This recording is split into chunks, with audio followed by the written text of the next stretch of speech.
नमस्कार. नीती स्पंदनमध्ये आपले सहर्ष स्वागत आहे.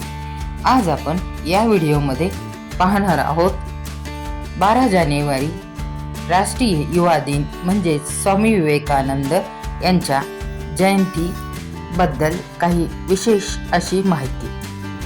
शक्ती जीवन आहे, निर्बलता मृत्यू आहे, विस्तार जीवन आहे, आकुंचन मृत्यू आहे, प्रेम जीवन आहे, द्वेष मृत्यू आहे आणि तरुण दुर्बल असतील तर तो राष्ट्राचा मृत्यू आहे. हा तेजस्वी विचार देणारे असामान्य व्यक्ती म्हणजे स्वामी विवेकानंद यांना नम्र अभिवादन करते आणि माझे 2 शब्द आपल्यासमोर सादर करते. सन्माननीय व्यासपीठ, आदरणीय गुरुजन आणि माझ्या विद्यार्थी मित्रांनो, आज स्वामी विवेकानंद यांची 163वी जयंती. भारतीय तरुणांसाठी ऊर्जा आणि प्रेरणेचे स्तोत्र असलेल्या स्वामीजींचा हा जन्मदिवस आपण राष्ट्रीय युवा दिन म्हणून साजरा करत असतो. 12 जानेवारी 1863 रोजी कलकत्ता येथे वडील विश्वनाथ दत्त आणि आई भुवनेश्वरी दत्त यांच्या घरात एक तेजस्वी मूल जन्माला आले. त्याचे नाव नरेंद्रनाथ दत्त ठेवण्यात आले. धार्मिक स्वभावाच्या आईच्या सहवासात नरेंद्रला लहान वयातच वेद, उपनिषद, रामायण, महाभारत इत्यादी धार्मिक साहित्यात विशेष रुची निर्माण झाली. किशोरावस्थेत व्यायाम, कुस्ती, पोहणे या क्रीडा प्रकारातून त्यांनी आपले शरीर कसावदार बनवले. असामान्य प्रतिभा आणि बुद्धिमत्ता लाभलेल्या नरेंद्रने महाविद्यालयात तत्वज्ञानाचा अभ्यास केला. म्हणूनच या जगात देव आहे किंवा नाही हा मूलभूत प्रश्न त्यांना तरुण वयातच सतावू लागला. प्रखर बुद्धिमत्ता, प्रचंड अभ्यास, तार्किक दृष्टिकोन असलेल्या या तेजस्वी युवकाच्या प्रश्नाचे समाधान करू शकेल असे मार्गदर्शक गुरु त्यांना भेटले नव्हते.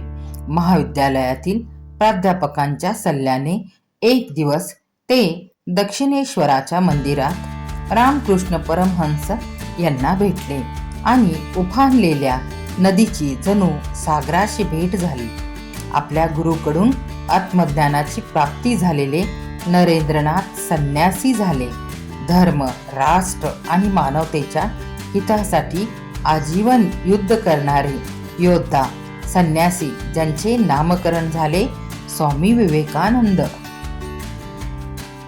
आपल्या गुरूंच्या निधनानंतर त्यांनी रामकृष्ण मिशनची स्थापना केली, जे आज 125 वर्षानंतरही धर्म आणि भक्ती आणि वेदांचा प्रचार प्रसार करीत आहेत. वयाच्या 25व्या वर्षापासून ते 30 वर्षांपर्यंत स्वामीजींनी भारत भ्रमण केले. आपले महान राष्ट्र दारिद्र्य, अज्ञान आणि लाचारीच्या विळख्यात अडकलेले पाहून ते दुखावले गेले. आपल्या धर्माच्या पुनरुत्थानासाठी 31 मे 1893 रोजी सर्व धर्म परिषदेत सहभागी होण्यासाठी ते अमेरिकेतील शिकागो येथे गेले.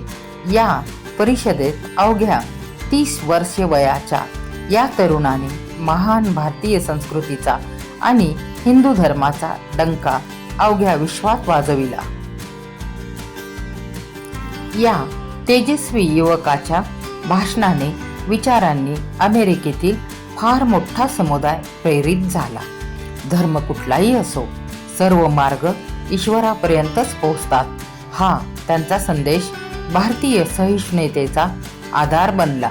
यानंतर संपूर्ण अमेरिका आणि युरोप खंडाचा दौरा करून आपला धर्म, संस्कृती आणि राष्ट्र यांचे महत्त्व त्यांनी जगासमोर मांडले. अध्यात्म, विज्ञान आणि सहिष्णुतेचा असा सुवर्ण मध्य विश्वाने यापूर्वी कधीही पाहिलेला नव्हता. काय शक्य आहे हे जाणून घेण्यासाठी एकच मार्ग असतो, तो म्हणजे अशक्याच्या पलीकडे जाणे, असे स्वामीजींचे विचार युवकांमध्ये त्यांना लोकप्रिय बनवून गेले. 4 जुलै 1902 रोजी स्वामी विवेकानंद वयाच्या अवघ्या 39व्या वर्षी इहलोक सोडून परलोकांच्या प्रवासाला निघून गेले.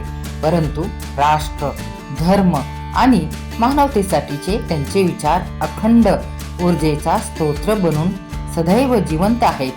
भारतीय समाज मनावर त्यांचे नाव एक सोनेरी पान म्हणून चिरकाल टिकून राहील. या महान संन्यासी योद्ध्याला आपले लाखो प्रणाम, ज्यांची जयंती आज आपण राष्ट्रीय युवा दिवस म्हणून साजरी करीत आहोत.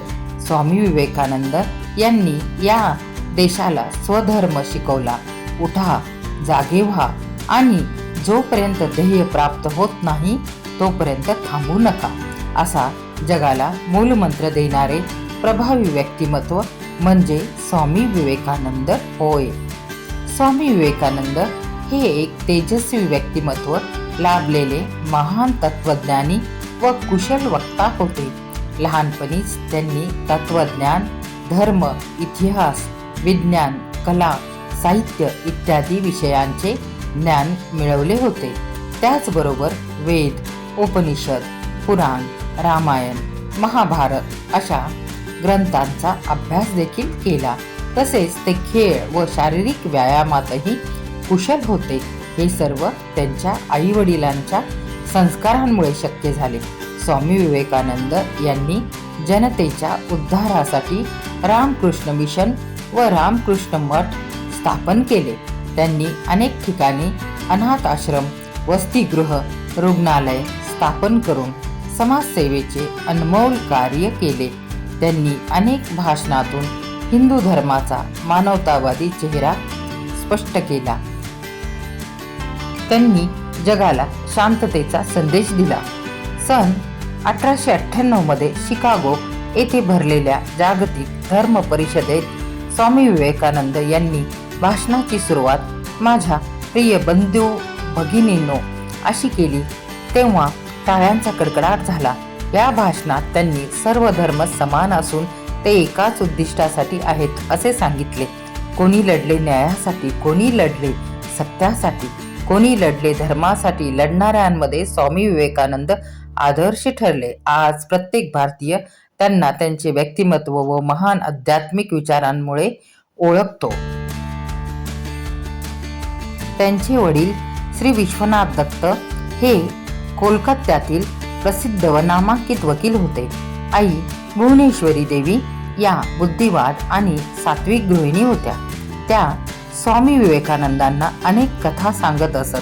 स्वामी विवेकानंद यांचे गुरु रामकृष्ण परमहंस हे 1885 मध्ये खूप आजारी होते. तेव्हा स्वामी विवेकानंदांनी त्यांची मनापासून सेवा केली.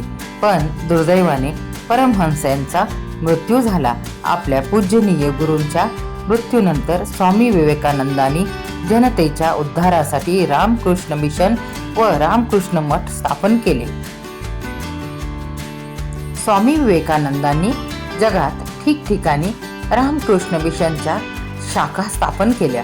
हिंदू धर्माच्या तत्वज्ञानाची ओळख जगाला करून देणे हे त्या मिशनचे प्रमुख कार्य होते. या मिशनने अनेक ठिकाणी रुग्णालय, अनाथाश्रम, वसतिगृह उभारून समाजसेवेचे अनमोल कार्य हाती घेतले होते. स्पृश्य अस्पृश्यतेच्या दलदलीतून भारतीय समाजाला बाहेर त्यांनी काढले. प्रेमाचा अखंड स्तोत्र दुःखितांच्या दुःखावर फुंकर घालण्यासाठी त्यांनी प्रवास चालू केला. भारताच्या प्रत्येक प्रांतात भ्रमण करून दुःखितांना दिलासा दिला. अभिजनांना अध्यात्माच्या अधिष्ठानाने अनुग्रहित केले. निराधारांच्या आधार बनण्याची प्रेरणा त्यांनी दिली. पाश्चिमात्य देशातील लोकांना भारतीय तत्वज्ञान सांगून प्रभावी करण्याचे कार्य सर्वप्रथम त्यांनी केले. त्यानंतर स्वामी विवेकानंदांनी प्रत्यक्ष सेवा कार्याला वाहून नेण्याचा संकल्प केला. त्यासाठी समर्पण वृत्तीने कार्य करणाऱ्या चारित्र्य संपन्न सेवाभावी युवकांचा एक संघ त्यांनी गठीत केला. भगवान रामकृष्णांच्या देश विदेशातील सर्व शिष्यांना एकत्र आणण्याचे श्रीरामकृष्ण मिशनची स्थापना करण्याची विचार स्वामी विवेकानंदांनी जाहीर केले आणि लगेच सर्वांनी ते मान्यही केले. स्वामीजींच्या प्रेरणादायी व्याख्यानानंतर 1 मे 1897 रोजी रामकृष्ण मिशनची संस्था स्थापना करण्यात आली. ज्ञान, उपासना आणि सेवा या कार्याला वाहून घेण्याचा संकल्प सर्वांनी केला. मानवजातीचे कल्याण हा त्या संस्थेचा प्रमुख उद्देश ठरला. त्यानंतर ही स्वामीजींचे अविश्रांत परिश्रम चालूच होते. आयुष्यात फक्त धर्म व समाजसेवा स्वीकारून विश्वबंधुत्वाचे नाते निर्माण करणारे स्वामी विवेकानंद हे अलौकिक महापुरुष होते. या भाषणाचा शेवट आपण त्यांच्या एका सुंदर वाक्याने करूया आणि आपल्या कृतीत आणण्याचा प्रयत्न देखील करूया. दुःखी माणसाला मदत करण्यासाठी पुढे केलेला एक हात प्रार्थनेसाठी जोडलेल्या 2 हातांपेक्षा महान असतो. धन्यवाद.